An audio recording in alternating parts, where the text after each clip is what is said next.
Hey guys, MC Mura here, and we have been playing Street Fighter 6 Season 3 for about 3 months now. I think it launched on June 4th or 5th, that's when Elena came out, and we had higher hopes for like how drastic the game could change, the changes being like really big. It wasn't. Capcom is still going for very incremental changes, but I do think that this year's balancing is probably the best it has ever been. We're seeing a lot of characters that used to struggle, like for example Kimberly, like Marisa, like Dalsim. A lot of them are doing a lot better, and it feels like we are at this point where we're having more characters that are viable than ever, right?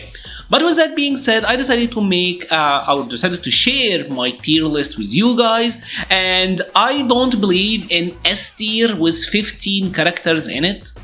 That to me doesn't make sense. So for me, I segmented my tier list like this. S tiers, they are the top 3. And I do have a very defined top 3 in my opinion, and I will say a very defined top 10 as well. I think up to the top 10, I know exactly who's in there. And then we got a bunch of mid-tier characters. We're gonna say they are A tiers.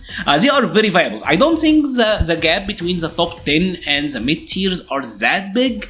They are certainly competitive, and you can swap one of them with one another, and I wouldn't really, challenge you so much on it, but I do think for me the top 10 are very decisive. Like I know exactly who they are. And then we got like the bit of a struggle characters who are a little bit weaker than that. You can make them work, although they are really difficult. And then I do have a very defined bottom 3 as well. And these are characters that it's gonna be really hard to find success with them. So let's start first with the top 3, the S tiers. And for me, they are easily Akuma, they are Mai, and where is JP. For me, Mai, Akuma, JP are the top 3 characters in the game. Clearly, to me, they are the top 3. I here got Akuma and Mai in training mode already, and these two characters are top tiers for almost like opposite reasons. Akuma is insane. I do think he is the theoretical top 1, but Akuma is really hard to play. His walk speed is tremendous. He got some pretty good normals. His damage output, if you happen to get like the right hit, can be absolutely insane. Like 1 bar here and that's like 4.5k. That's actually really high. His normals are good, his fireball is tremendous. The thing with Akuma is that Akuma is really hard, right? Akuma got the 9k HP, which means that anytime Akuma get hit, Akuma is in danger of losing like a ton of damage. Like a basic combo like that was mine, I dropped the ender, but that was like 4.3k. That's like 50% of his life. There was like a level 1 super after that I dropped, right? But that is like half his health. And the thing is Akuma as well is that you have to be able to play Akuma in a number of different ways. There are matchups where you're gonna have to play very slow, play a fireball game. There are matchups where you will need to air approach the opponent and play like a jumping aerial game. There are matchups where you're gonna have to play ground game without throwing a lot of fireballs. Like for example Cammy, you can't really throw a lot of fireballs against her, and you're gonna have to play like a footsies game. Akuma is really good in a number of different aspects, but you have as a player to be really good in a bunch of different aspects as well, and that's what makes him very challenging. He gives you a ton of different options, but at the same time he demands a ton of different abilities from the player, and that's why I think he is theoretical. If we're talking on paper, I do think he is the best character in the game, but he's very difficult. Mai, on the other hand, I do think is top 3 because she's easy. Mai as a character, I personally, if we're talking raw strengths wise, I don't think Mai is top 3 potential. Full stop, being honest, I don't think Mai is top 3 because Mai do have some issues that people may not realize. For starters, Mai doesn't have something like this, like the 4-frame, 5-frame standing light kicks that is really good. She doesn't really have that, right? She does have good jabs, but she lacks that normal, which is big. Against characters like, for example, Bison, that makes it really difficult. Another thing that Mai lacks that people may not realize is that she doesn't have a single plus on block normal. Right? She doesn't have any plus on block moves, and that makes her block strings really weak. Without the OD fans, my pressure game would be comically bad. It would be like the worst in the game, right? So she lacks that really strong plus on block pressure, right? And I do think that is a big deal. My anti-airs are also they're very short horizontally. Like, she doesn't have like a far range anti-air.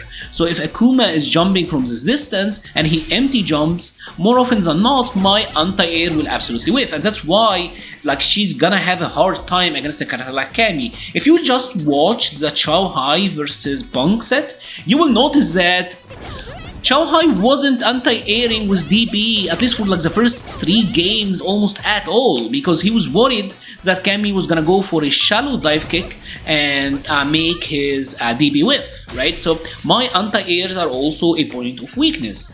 So I don't think Mai is like a perfect god tier character that just does everything. But Mai is easy because she has this, right? And that is very, very, very good. On the top level, like if you watch Chow Hai play, Chow Hai almost never throws OD fans in neutral. Because the opponents at that top level, they have the answers for it, right? They will be able to stop it at least somewhat well. But even without the OD fans, and this will dominate like 90% of the gameplay levels, even without it, Mai still got tremendous walk speed. She still got that standing medium punch that's absolutely ridiculous. 4-frame active, 8-frame startup, tons of range. She still got corner carry. Her throw loop, and I know that a lot of people are saying that my throw loop is amazing. I do think she have one of the throw loops that are punishable, which is something that people need to address as well, right? She's one of these characters that will get punish countered if the opponent happen to backdash, because she's gonna be -4. So her throw loop is punishable. Like, I think Akuma have a much better throw loop. He dashes up, he's +9, so he can shimmy, he can check with like a crouching heavy punch, he can go for a drive rush meaty overhead. Like, Akuma actually do have like a much better throw loop, but Mai is easy. I feel like I've talked so much about Mai and Akuma, but for me, I still stick with on theory, on paper, so I'm gonna keep Akuma as the top 1, and I'm gonna keep Mai as number 2, and these 2 guys for me are absolutely ridiculous. I'm gonna put the next character at the top of the A tier with JP, which is obviously Bison.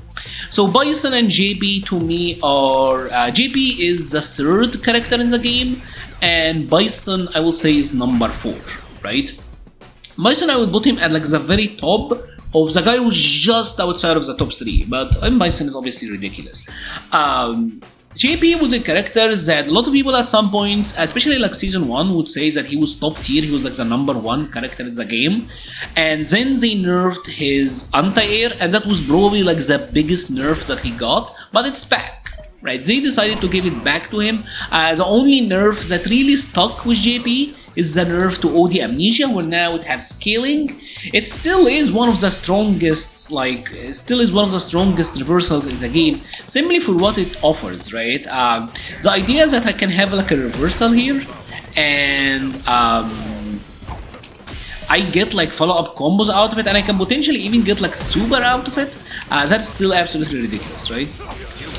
Like, the fact that he is pretty much like the only character in the game that can do a reversal option and combo like a level 3 out of it, that's still like really, really good, and obviously gives him like an insane positioning. One of the things that Capcom really nerfed about this game is reversal options giving you Oki. So you will see that Rashid lost the Oki on his EXDB, Ken lost the Oki, you know what I'm talking about, right? JP still do get like the Oki on OD Amnesia. He still have tremendous anti-air, and his level 2, although they took away the ability to like combo it from lights, I think that doesn't work anymore, where he doesn't get like good combos. The fact that the only defensive option against this, which was Barry Buddy was pretty much like the only option that you could have against that level 2, and the fact that he is able to throw you now out of that, that is really really big for him. JP have insane normals, like standing medium punch is still really good, standing medium kick is very very good, his heavy punch is still one of the very best, the anti-air is still absolutely ridiculous, his screen control and his matchup spread are all so good. The thing with JP is kind of like Akuma. I do think he is one of the harder characters to optimize, so he does take a lot of work from the player, but in my mind absolutely he is. And this move, this will beat most other normals. Like if you're trying to poke at JP, you will be surprised how well this normal does. This like beats everything. I say it as I'm failing, but you get the idea, right? I think this one is really really good. Next up we got Bison, and Bison is a character that underwent some changes with the season changes, the year 3. They pretty much nerfed the Oki here out of the bombs, where Bison doesn't really get like strong Oki out of the light and the medium. But in exchange, he now gets Psycho Crusher, and he gets like jab combos into Psycho Crusher, and this does 15% I would say, and gives Bison amazing Oki. So he used to get bombs and then used to be able to press you. Now that doesn't work anymore. Bombs are much weaker mid-screen, but he gets a Psycho Crusher, which still does good damage, good corner carry, and he's +5. But not only that, I think Bison got an insane buff in this patch that maybe people are not realizing, and that is that his jabs combo into OD Psycho Crusher. Which means that, say that we're in the corner and I got like a meaty overhead. I messed it up. Since there are some frame drops here and there. See, he gets like jab into OD Psycho Crusher. In a situation like that prior, if Bison wanted to convert, he would do like jab into the OD bomb and then like drive rush into that. So he was like really he was like really resource hungry. But now, because he just gets jabs into Psycho Crusher, like jabs into OD Crusher, that is such a big buff to him. That is such a big buff. So his damage output, and again, like in all situations where you were able to get a light bomb, now you're getting a Psycho Crusher, so that buffed him a lot. But at the same time, bombs were one of the strongest things about Bison, right? So why is Bison not top 3? I think the nerf to standing medium kick, this is something that you really feel, right?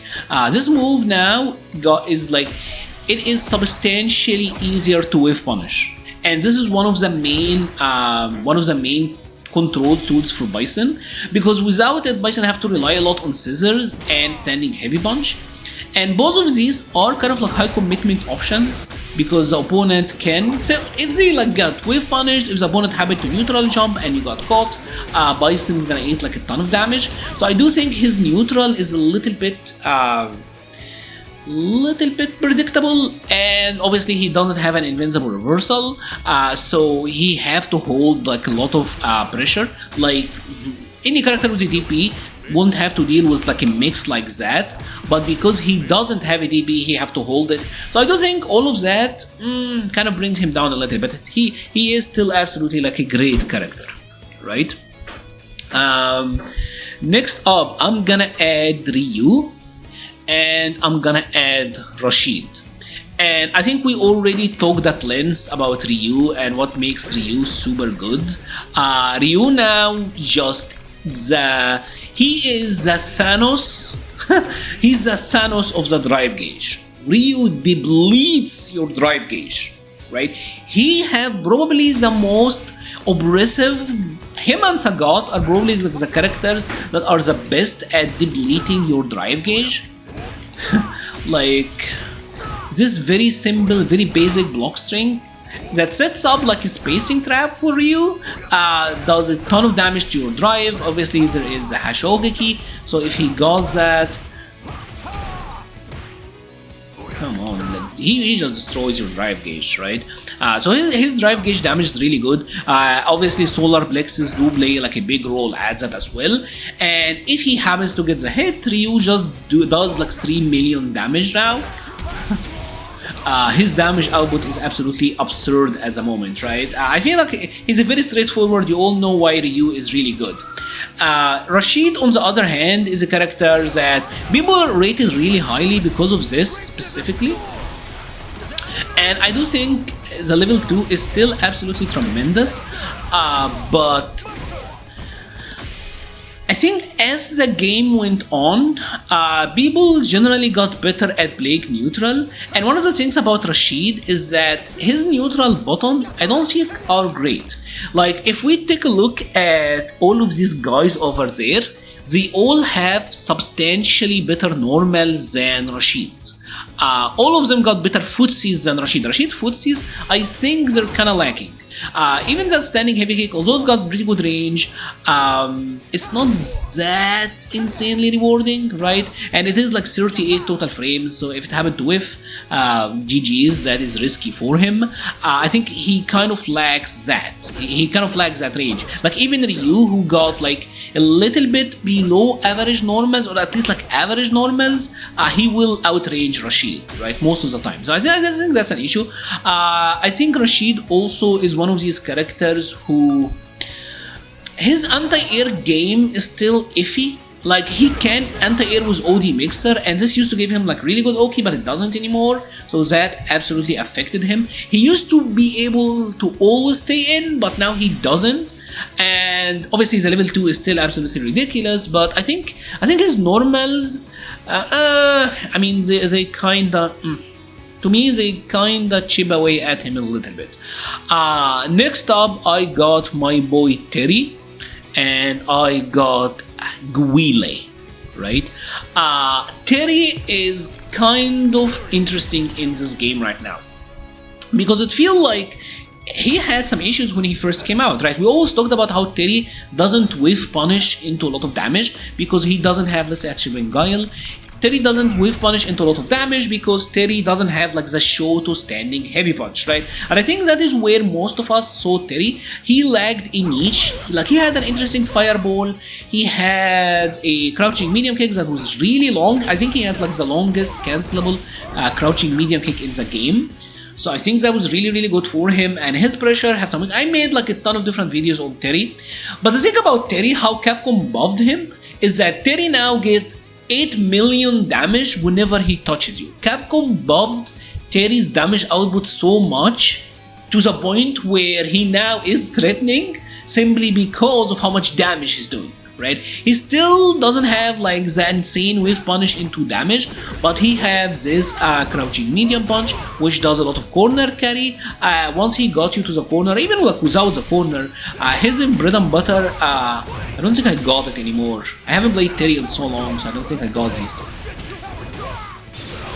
What? Geyser, come here, Geyser! Take a look at the damage, dude.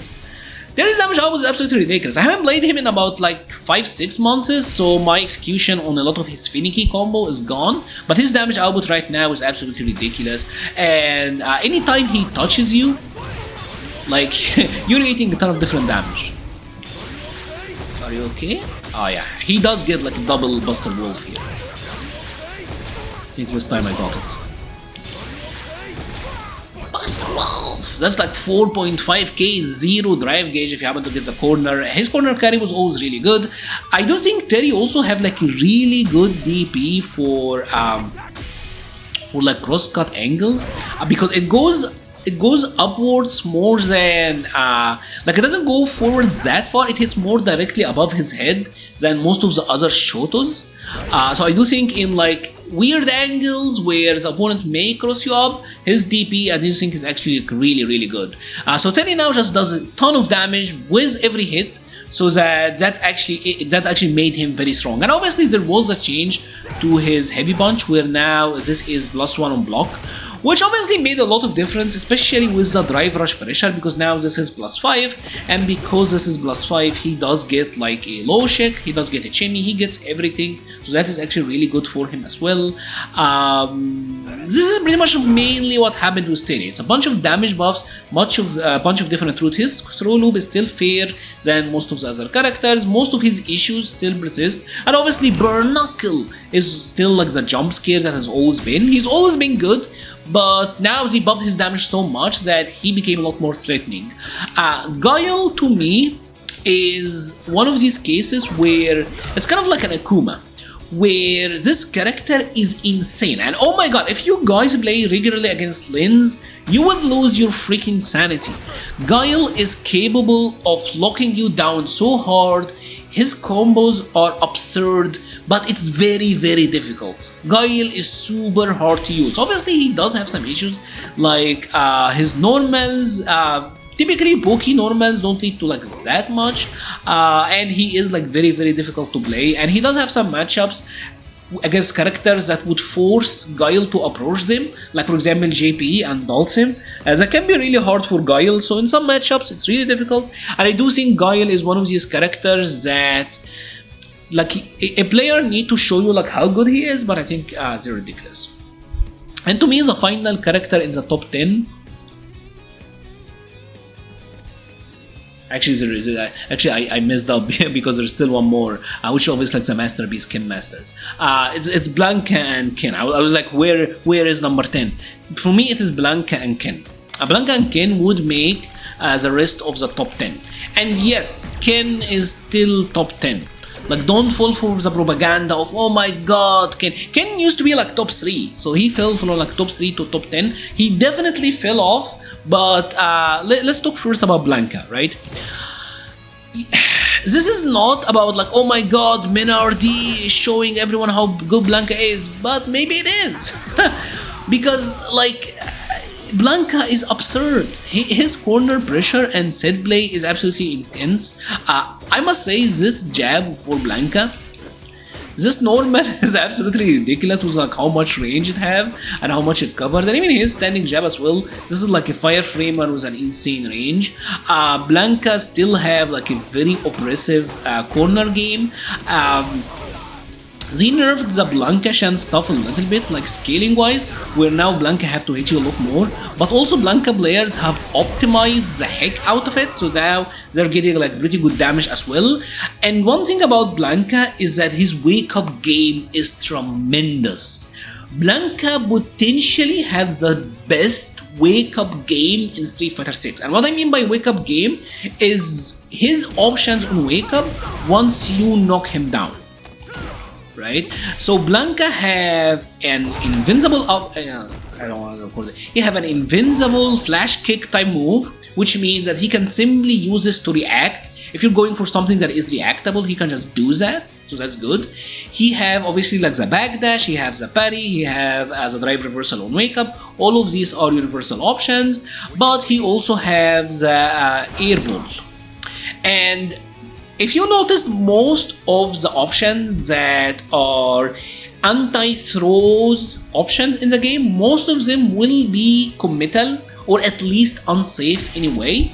But air Blanka ball, this is always safe. As a matter of fact, it's plus on block for Blanka, right? So he's one of the very few characters that can almost like mix you up when you knock him down. And if you have a Blanka Shan close to him, like the super here, that super is pretty much safe, right? It's even like, as you can see, it's even plus for him. So I think what makes Blanka so scary, especially against a player that is so strong when it comes to like the mental game and wake up game, like Mina or D, is how powerful Blanka's wake up game is. It's super hard to threaten him, and obviously just the character got pretty good neutral. I think the standing medium punch, obviously that heavy punch is still tremendous range, still really good. His crouching medium punch is also like, this just catches button. Like this still catches bottom like no one business. Still an absolutely premium wave punish tool. His Oki in general is really good. He got everything. Blanka got all of the tools that you would need in a competitive character. Ken, Obviously with Ken they did a couple of nerfs to him, mainly like the nerf to like genre low, where this used to give him like a lot of damage, used to give him like a combo, but now it just knocks down.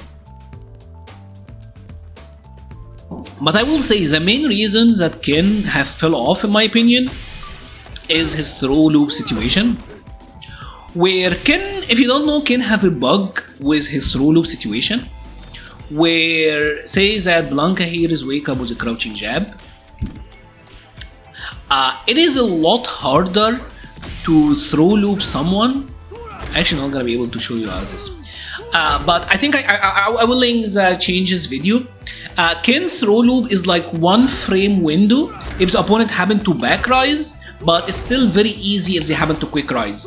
And this bug single-handedly makes all Ken players like doubt what they should go for in OK situations. I feel like that is actually really big. Because Ken, his thing is that he does have like the corner carry, right? Ken corner carry is still probably like the best in the game whenever he hits you. And I do think now that we're seeing Sagat, we're seeing Akuma, we're seeing Bison, we're seeing a lot of characters with really high damage. Ken's damage is, it's not bad, but Ken absolutely kind of lags behind when it comes to like the damage output compared to some of the other characters. But his toolkit absolutely still makes him in the top 10 in my opinion. So these are my top 10, and to me these are decisive. These are characters that I firmly believe are like very good, and all of them can solo win tournaments. They are great. Next up we got the mid-tier or viable character, and these are characters that I do think are pretty strong, but they do have some flaws to them, more so than the top 10 guys, and they are still like very good, but like I can see a little bit of weakness here and there, and this is where it gets like very difficult to order. Like these guys, this is actually my order. Maybe I'll just swap. I would put Blanka above Terry, but to me this is like the top 10. If we're talking like the mid-tier viable characters, I think Chun-Li is way up there, Ed, Cammy. I think all 3 of these characters, I think these 3 characters in particular are ones that you can argue for being like in the top 10, and I will be able to, alright, like I see what you're saying. All of them are really good. In this patch, I feel like Shun have gotten significantly better. Funny enough, even though on paper like it didn't seem like her changes were that much, I think she is actually like a lot stronger in this patch compared to the previous season. Standing mini punch is still like really good for her. They adjusted her level 2 so that it's a lot more stable in combos. But the thing with Chun-Li is that again, she is just like a lot of work. Chun-Li is like really difficult to play. She's very solid, very complete, but there are characters like for example Mai that can do most of what you would want to do with Shun, but a little bit easier. Ed is a case of, this is a character that needs you to be like very optimal. Obviously he's still pretty good, right? You're still seeing players like Lashar, like Momochi who are doing amazing with him, but he is so much work. Like compared to some of the other roster members, obviously I don't got dream combos. Compared to most of the other roster members, it got nerfed a lot. Now, one thing I will say is that they did actually buff his damage a little bit. Where say previously, like previously you would do something like this with Ed, and that was like a really good damaging route. I think now he gets some like better combo routes.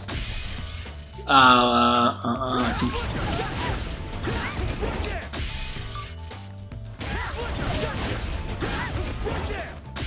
Yeah, you do get like the short route.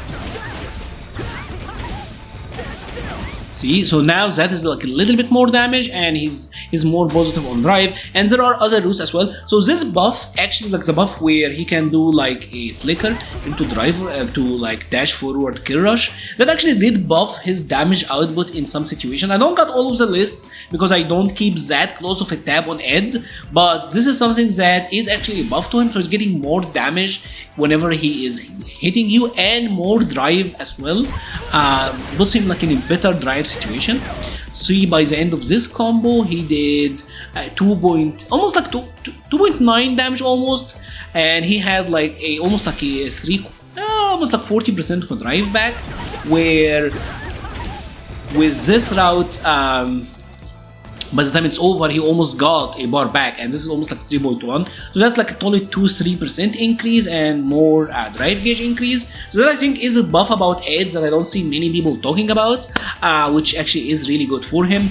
But he did lose his throw loop in the corner, right? And I always felt like it's weird that Ed had a throw loop to begin with, to be honest, because his throw loop situation is really good. And as you know, they nerfed like the kill rush backwards, so that it's easier to catch. So I do think Ed is still like in a fine spot if you're very optimal, because his neutral control, his pokes, his normals, his game plan is still pretty much intact. It's just that like most of his like really cheap options, like fishing with crouching glide kick into dream, or getting like very oppressive one corner situation into through loop, that is gone. But he's still like I think he's still like very good. I still think he's very good. Cammy is kind of in the same boat as these guys, where she did get a couple of nerfs, but she's still like a very good character. Her matchup spread I still think is really good.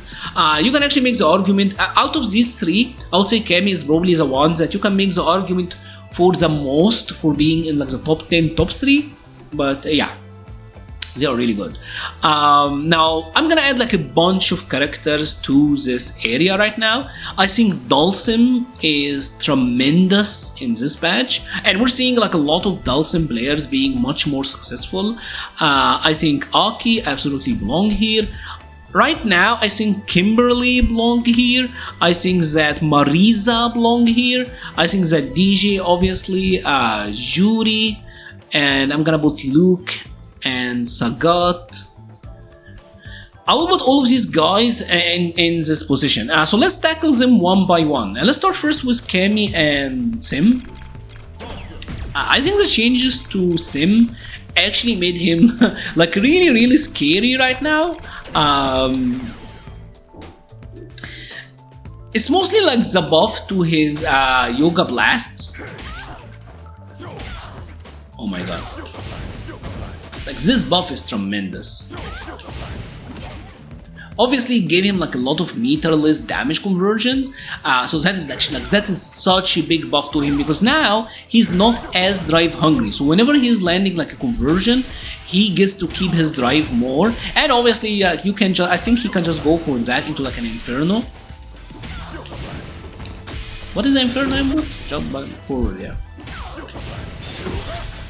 Inferno! So that's like meterless 3k, and you all seen like the Torinishi, the Moki, you've seen the footage, right? They got the optimal damage. I need to lap Dhalsim more, but yeah.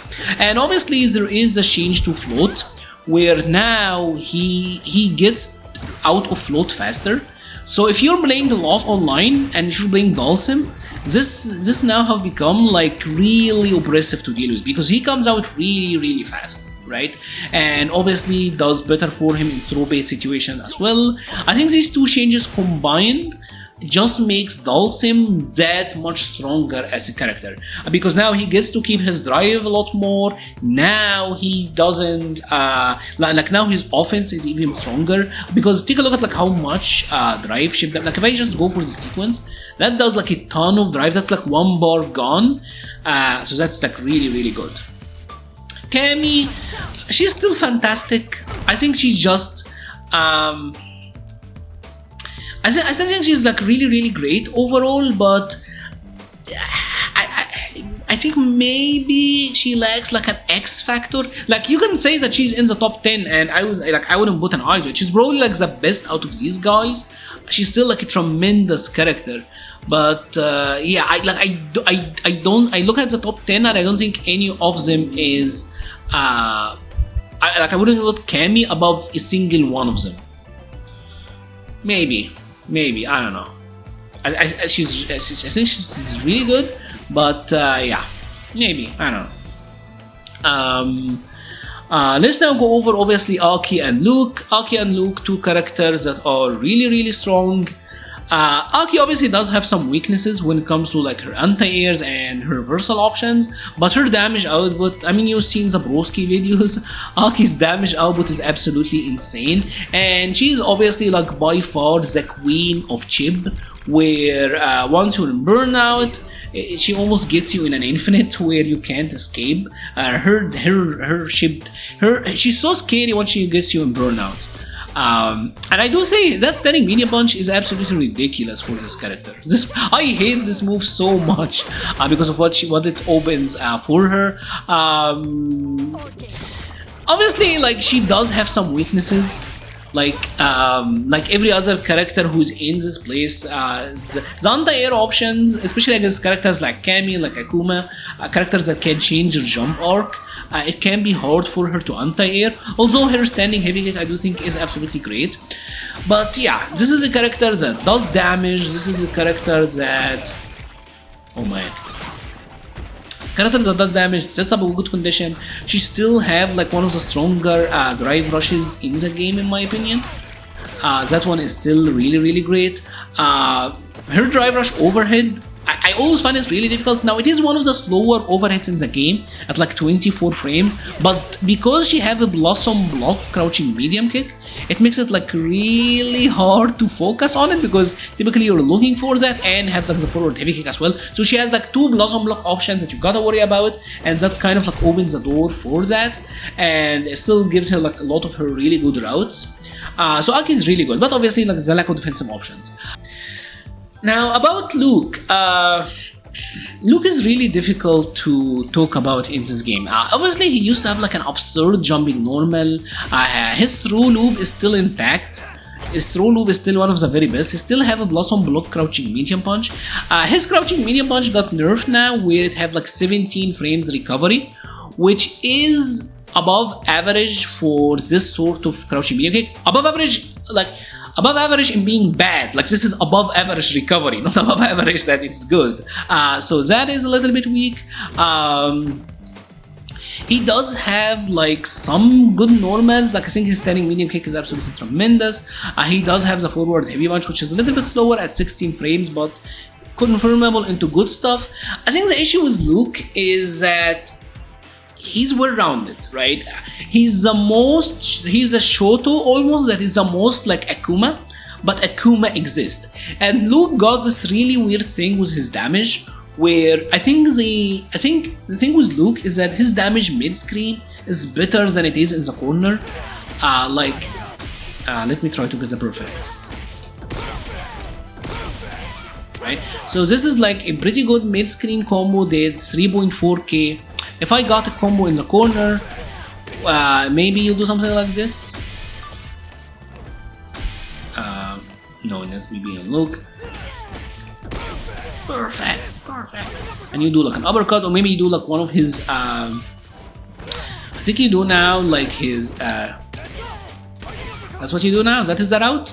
But still 3.2k, like he's one of the very few characters who get less damage in the corner. That is super weird for me, and it doesn't seem like Capcom exactly have like a direction that they wanna go in with Luke as well. So he's kind of well-rounded, but there is other well-rounded characters like Terry, like Akuma, like Ken, like Ryu, who do what he does better, and that kind of holds him back. Now let's talk about Sagat and Kimberly real quick, because these are also like two characters. Obviously Sagat just came out, but Kimberly went through a transformation. I feel like she's one of these characters that became significantly better because of a single buff, and that is a buff to her standing heavy punch and the cancel to arc step. That normal and that string alone makes Kimberly so much better because obviously the fact that she can stop, right? Which obviously can still leave her at negative frames, but the thing is, this is now is like a frame trap where if the opponent try to interrupt, they get countered, right?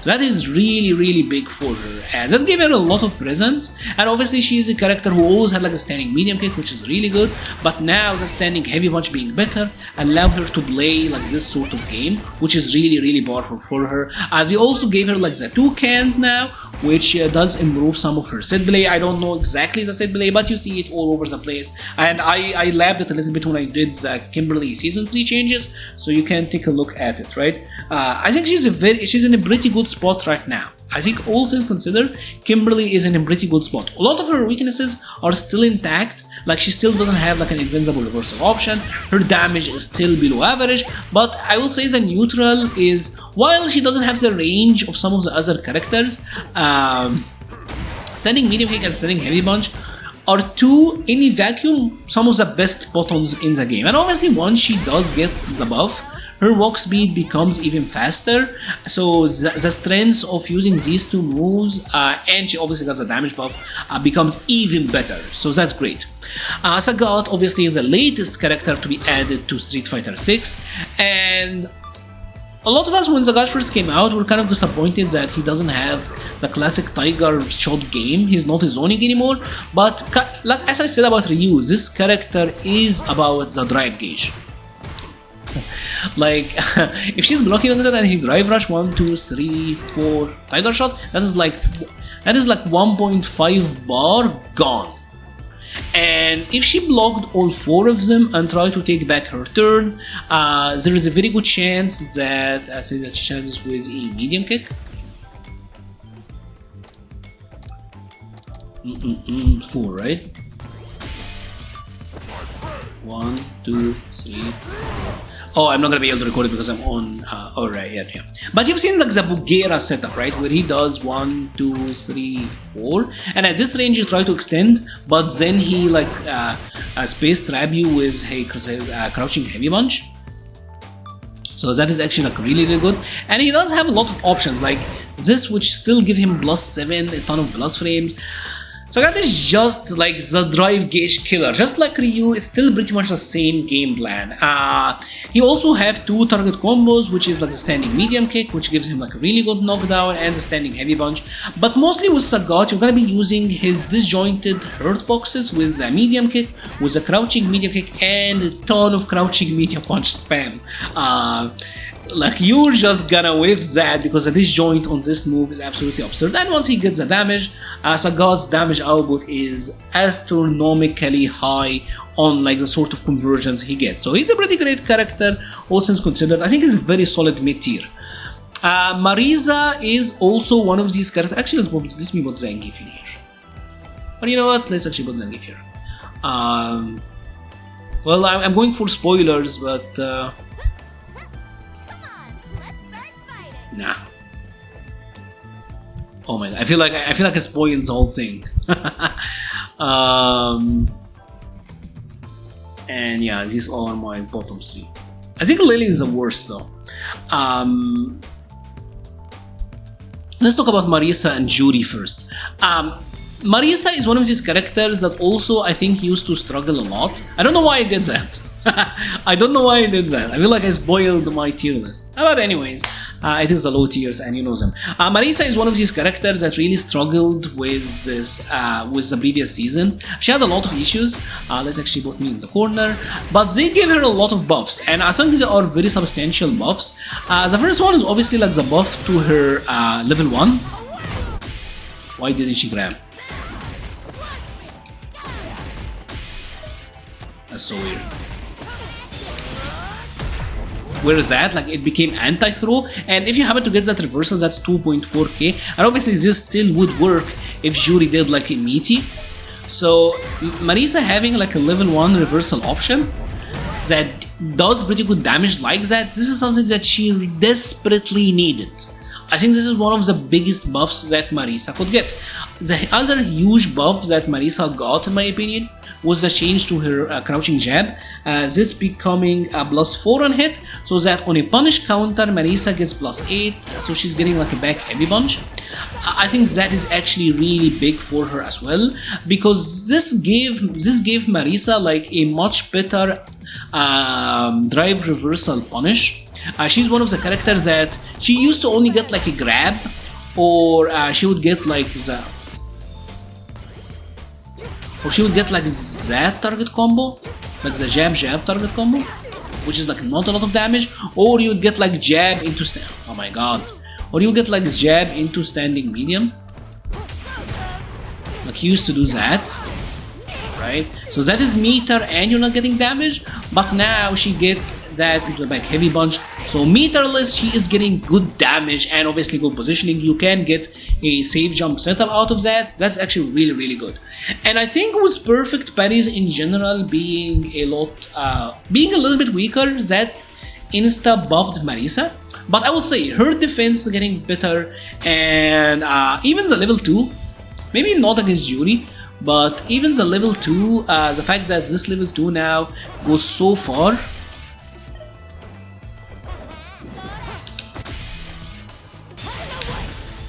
You know how far it goes now?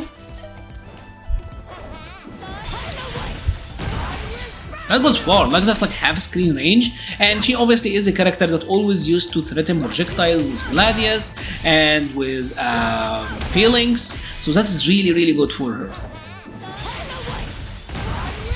See, that's actually that's a punish, right? So that actually is very great for Marisa, and obviously she's a high damage output character. Marisa is always scary. Maybe she is a hard character to solo main, but if you have a character that can cover some of her bad worst matchups, she's really good, right? I think she's a lot better in this patch compared to how she was in the prior seasons. Juri, I still think she is like the benchmark Street Fighter 6 character. She does have some issues. Like I do think her jabs are like, that jab have no range. Her jabs pretty much got like, she might have like the shorter jabs in existence. The lights in general doesn't have great range. Her throw loop is kind of like Terry, where it's a throw loop that is committal. Like if the opponent happened to back, Marisa will not get it because she has a slower backdash, but it's one of these backdash that you can that can get punished. Her level 2 I think is a great.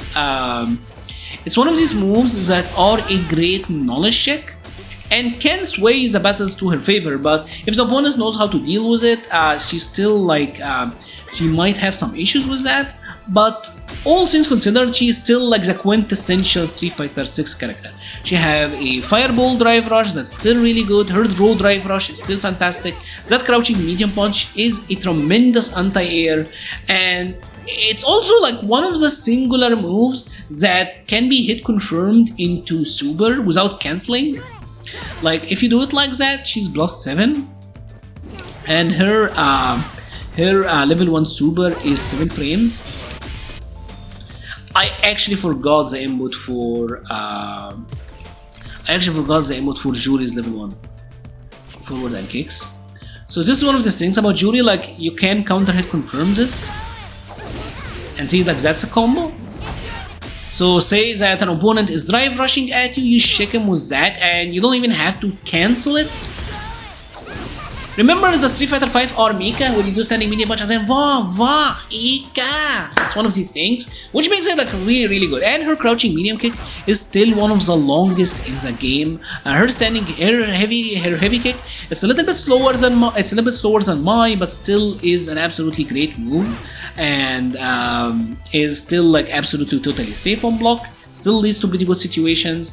So overall, I think Juri is a great character, but the other guys above are better. And Deejay, maybe. Like these characters are not, I would say, in order. I think Cammy is better than all of them, but the rest of the guys here are very competitive. Deejay still got a tremendous drive rush.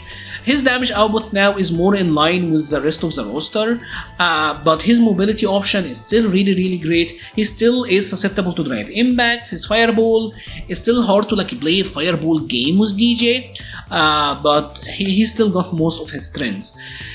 Zangief and Elena and Honda. So the thing with Zangief is that he's probably like the biggest loser of this patch.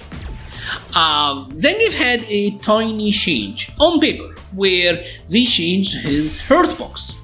But what this did is that now it's easier to hit Zangief. What this means is that almost every other character have more range against Gief. Everyone have more range against him, right? So a lot of the roster members that used to be outranged by Zangief, now they outrange him. Like for example, Akuma standing forward medium kick, Karen. This used to have less range than Zangief medium kick, but now it's the other way around. And that made the neutral life for Zangief a lot weaker. They also nerfed his in general, they nerfed perfect parries, so it is harder for Zangief to get perfect parries. And he was one of the characters that were really good on a perfect parries because if you got a perfect parry even with a scaling, I am almighty. This still does tremendous damage. Or you can go for the too late, and this gives you like a ton of different meter, and you get kind of okay out of that. So that was really good. They obviously took away his insta air cancel SPD, which also is a huge deal for him. So he's still, I still think he's good. Maybe a bit of struggle is a stretch. You know what? It's a stretch. Nah, it's a stretch. I will put him in the mid-tier viable. I think he's better than these two guys over there. But he's probably like one of the weaker characters on the mid-tier viable. But of all the characters in Season 2, he probably got nerfed the hardest. Right? I think so at least. Now let's talk about Elena, because Elena is obviously like the latest character to come out. I think Elena is one patch away from being very, very good. I think she just needs better options versus crouchers. Like her standing medium punch on paper is a fantastic move, but the issue is that it doesn't force a stand. So this is typically what you would want to use a lot in the neutral. It moves her forward, it's a mid-hitting move, it's 5 frames active, it's 8 frames, so good range, but it's hard to get anything out of this because the second hit would whiff if they're crouching. Now, if you happen to get a counter hit, it still doesn't pick them up, it only does on a punish counter, which that is really unfortunate. Because if you happen to get that, then you're getting like very good damage for Elena, right? You can get great stuff out of that if you happen to get like the punish counter, but I don't know, like I feel like at least on regular hit, this need to force them to stand up, because the crouching medium kick route never does anyways, so it's very hard to get good conversions with Elena. And the standing medium kick, the standing medium punch, the thing about it is that it's not cancelable anyways, it's only cancelable to super. So like you have to do that, which is like super expensive, especially compared to like what the rest of the roster gets. I also think her mid-screen Oki is very, very weak. She does have pretty good corner carry, right? But the Oki isn't great. See, like especially if they're crouching, like if you get that, I mean, that puts you at like a -2 advantage, so that's actually not that great. You're kind of forced to drive rush. Most of her knockdowns don't give her great Oki anyways. So I don't know, like her Oki mid-screen is really, really weak. In the corner, she is very scary, and the thing with this mix, obviously she has a mix-up with the spin, but at this point, like you're -3, which is not ideal. Like if he tries to mash here, you can get that, which is not bad. Her damage output is actually pretty good, but the Oki mid-screen is pretty weak, and the options versus crouching opponents are really, really weak. I'll say the thing Elena needs is that standing medium punch. It needs to be special cancelable, in my opinion, or regular hit forcing a stand. And I don't think it is that far-fetched, because like Akuma have a standing medium kick that forces a stand as well. So I don't think that would make, oh my god, Elena is now broken. Like, I mean, if she got her to duck, this forces a stand. and that's it. And it does have a target combo as well. So yeah, يعني as we say in Arabic, that's a big weakness for Elena. Honda, I think, is underrated. I think Honda have ridiculously good normals, and he got pretty good Oki as well. Honda is one of these characters that I feel like, let's pick Honda and Manon.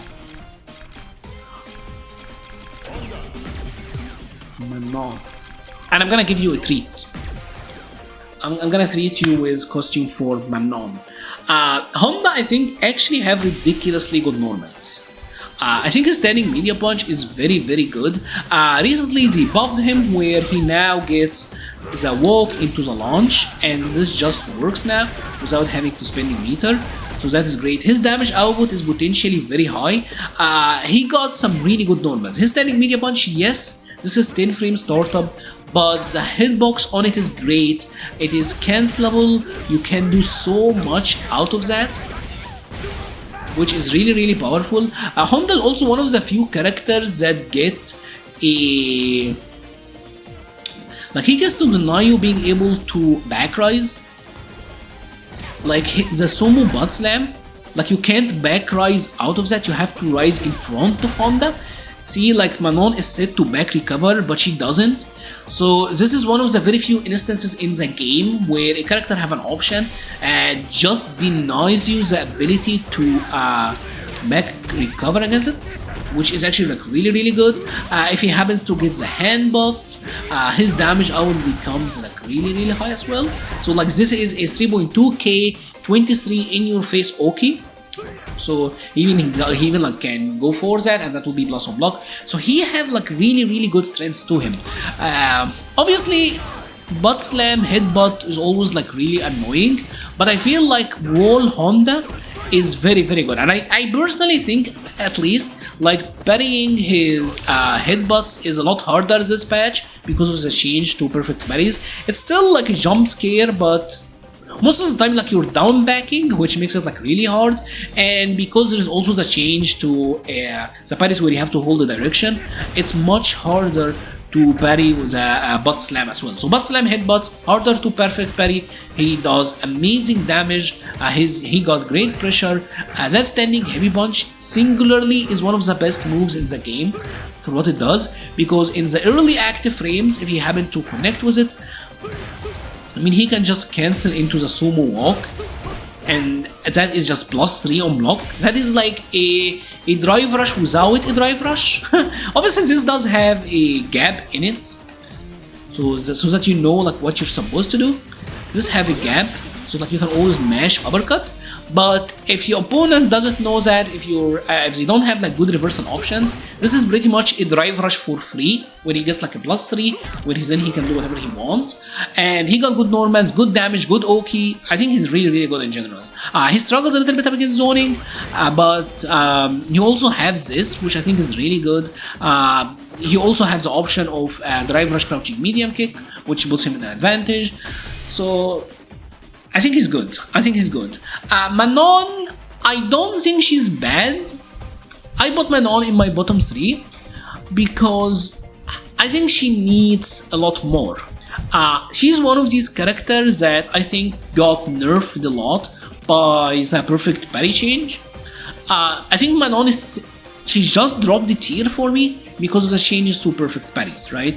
Manon is one of these characters that would get a perfect parry and then get a grab, command grab, get a middle level.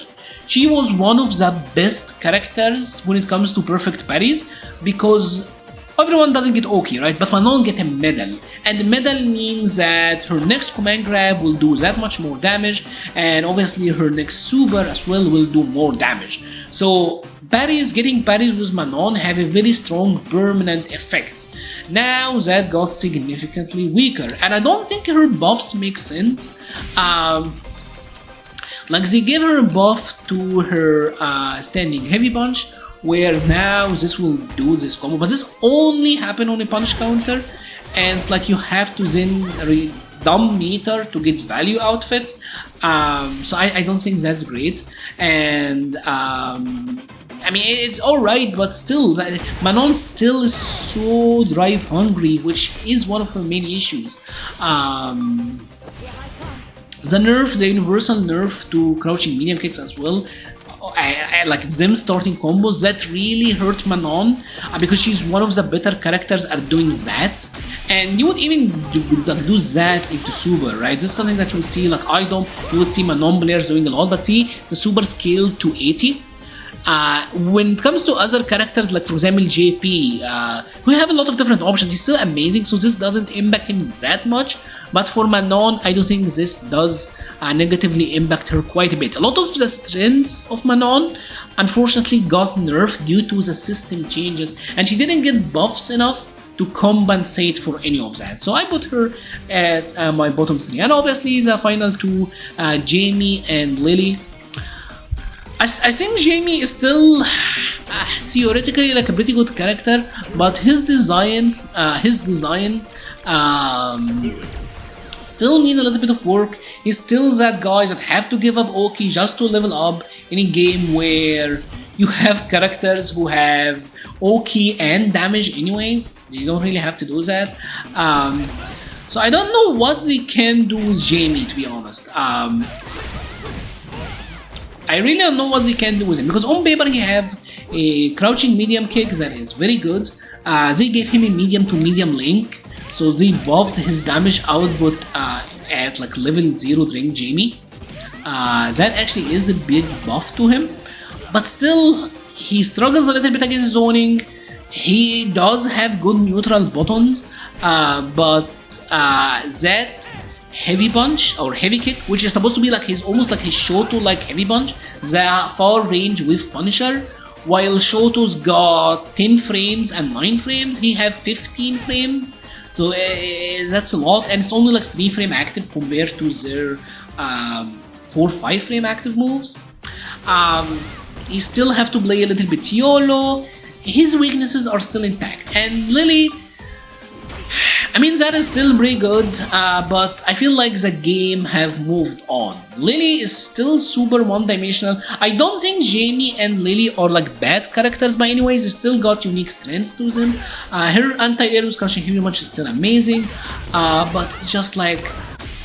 And I think her buffs in general, I think she buffed now to get like a medium. This was like a good buff to her like meterless jab confirms. But Lily's design is still so completely outdated, so completely one-dimensional. She's still so completely about that, that I feel like that sets her back a lot. The game keeps adding these complex characters with a lot of layers to them. Lily is still super simple, super straightforward.